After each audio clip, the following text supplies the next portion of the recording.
pleasure of hearing a powerful word from Bishop T.D. Jakes during an opening ceremony for the Tyler Perry Studios in Atlanta. And at my special request today, Bishop Jakes is going to share part of that inspiring word with us in his Tam Talk. It is often the things that we go through that cause us to become the people that we are. Not the positive things, but the negative things. Years ago, when this country was first established, people loved cod. It came on the East Coast, not on the West Coast. But the people of the West Coast heard about it and they wanted to participate and experience the flaky taste of cod.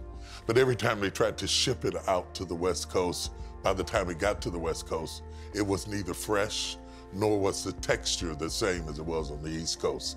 Cod at that time was much like salmon today. Everybody loved it, but they couldn't find a way to get it over there. They shipped it again, said we're going to ship it alive in aquariums, and by the time we get to the West Coast, it will still be fresh. But alas, when it got there, it was not as fresh as they had predicted.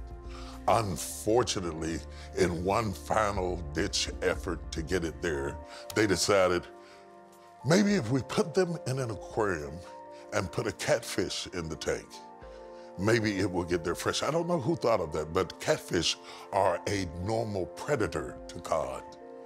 When they put the catfish in the tank with the cod, it made the cod have to flee the whole journey. To their surprise, by the time they got to the West Coast, the cod was as fresh on the West Coast as it was on the East Coast. It remained fresh, not because of the water, not because of the journey. It remained fresh because of the catfish. When you think over your life and you go back in your past, it is not always where you're going to, but where you're going from. It is the people that chased you and said you'd never be anything, that you'd never arrive, that you'd never become anything, that drove you to push harder, to fight harder, to become. And so when you look back on your life and you reflect, whatever your award is, whether it is a compliment from your child, whether it's the love of somebody who cares about you, a trophy that you won, or anything that you aspired to attain, don't get so caught up in the award that you forget.